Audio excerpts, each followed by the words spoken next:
Nanapod tayo tubagon nga argumento nga gilabi sa atong higala nga si Julito. Hog na to nga fans na to ni. Kaya taga-post na to video kung tan-aw mong yun ni siya. Niya ang nindot kay dili ni siya Katoliko, member ni sa Iglesia ni King Kong. Niya karon sa iyang argumento at nitubag siya tungod kay katong mga nangagi is ato ang gitubag pod ang iyang mga comments diha sa tawag ining ato ang channel niya pagkahuman after nato sa pagtubag sa ato ang gitawag comments through sa ato ang pag-upload ining maong gitawag og video mo na nga nihatag pud siya komento atong sa first video nato kay actually bali duha na ka videos karon ang ato ang na-post niya pagkahuman naagid siya mga reaction kay syempre starring mo pud kayo ang iyahang kon dito starring mo pud kayo ang iyahang comments dito. Okay? So, karon sa iyahang komento sa to ang first video, taas-taas kay mura na siya galitan niya. Nganong mura man siya galitan niya siguro, nasakitan siguro siya sa to ang tawag ining tubag.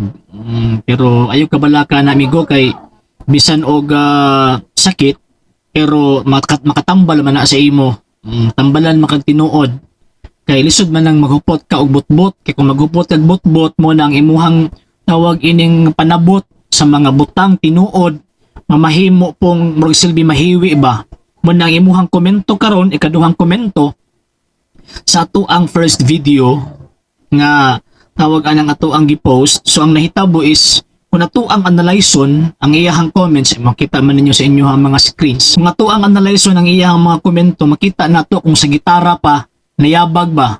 So mo nang ato ang tawag ining angayon.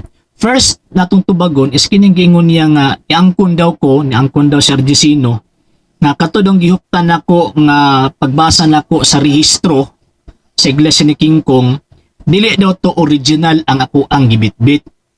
So kung sa gitara pa sa kunang gingon nayabag, so ato ang angayon. Kung ngano nakaingon man ko nga tawag ining nayabag tungod kay makita man nato nga kabalo man ta nga basta gani magparehistro tag usa ka korporasyon o sa ka organization sa government agency duha lang yung kakopya ang tawag ining marilis. Number 1 nga copy para dito sa mga nag-apply. Number 2 nga copy kining tawag ining nga copy sa gobyerno nga nag-issue ni ining maong kining rehistro. So mao na nga naturalmente ang atong gihawiran dili gyud to original ngano man kay dili man ako nagparehistro naaman kang manalo ang original og sa gobyerno pero man ano nakahupot lang ko og kopya tungod kay ang dokumento nga naa sa gobyerno kay public records man siya ang buti pa sa butsi bisan kinsa pwedeng makapangayo pwedeng maka secure ni anang maong dokumentuha.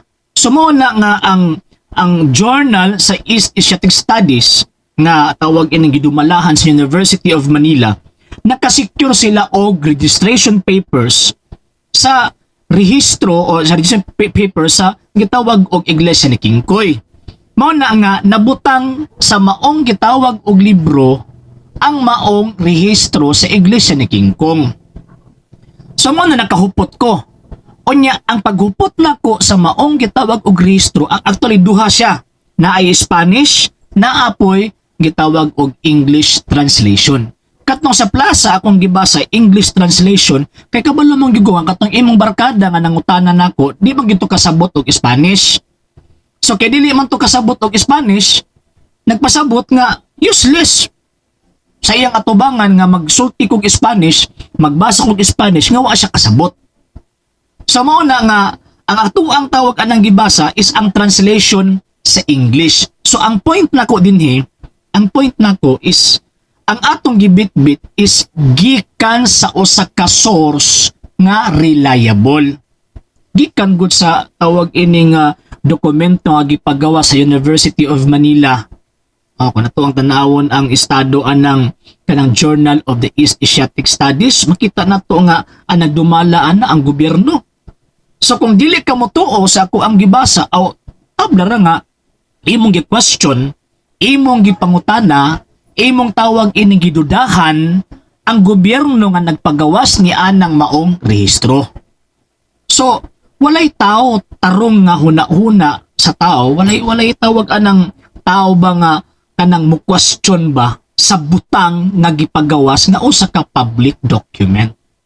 So mao na nga ang akong ibitbit copy from the original nga gipost nga gikan pod sa kining gitawag og Journal of East Asiatic Studies nga gipagawa sa University of Manila.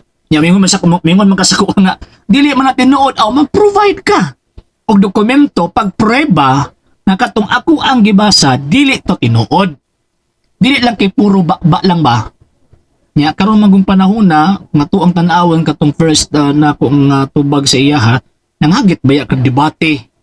Nya pagkahuman karon dili ka nagnaknak sa tawag in social media. Diha ka nagsigig reklamo. Asa naman tayo magipanghagit nga debate ko ako abi anang tawag anang gihulat kung dili na mahitabo aliwat jud ka sa imong mga ministro. Nya imo ra ba kung gibali nga ako'y nanghagit dili oy ang inyong mga ministro may nanghagit. Nya mo'y nanghagit mo ra pini atras hangtod karon ang tema nga among gipadala wala gyud in taon nila na balik. Ngano man kay hadlok in taon. Abot nga nung mahadlok man mo pa na sa imuha sige ra kag ngak diha sa gawas niya pagkahuman ikaw nahagit-hagit og debate niya pagkahuman ikaw ra mo atras. Ha? So mo na nga dili pwede nga magpataka ta og kana bitong pasok magpataka ta og tira. Wa ta kabalo unsay ato ang tawag anang gitira. So ang dokumento nga ato ang gigunitan kopya siya gikan sa kining Journal of the East Asiatic Studies nga gimugna sa University of Manila. So kung naa kay mga atong tan-awon ang kung naa kay diskumpiyado ka, nagduda ka, kung naa kay pagduda, i-question ang University of Manila. Ayaw ko i-question kay igo na ko nagbasa.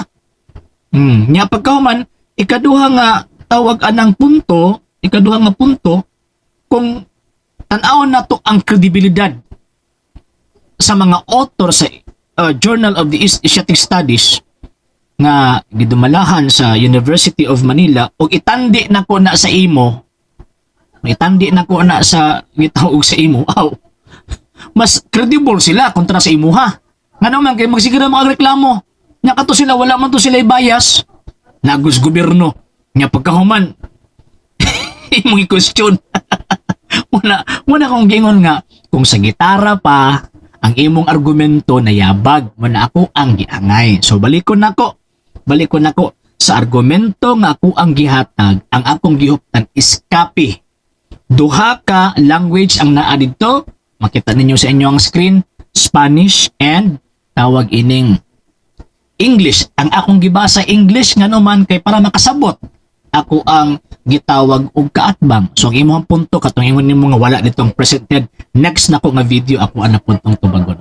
Okay? Alang sa mga dugang videos and informations, just click like, subscribe, then click the notification bell for more updates.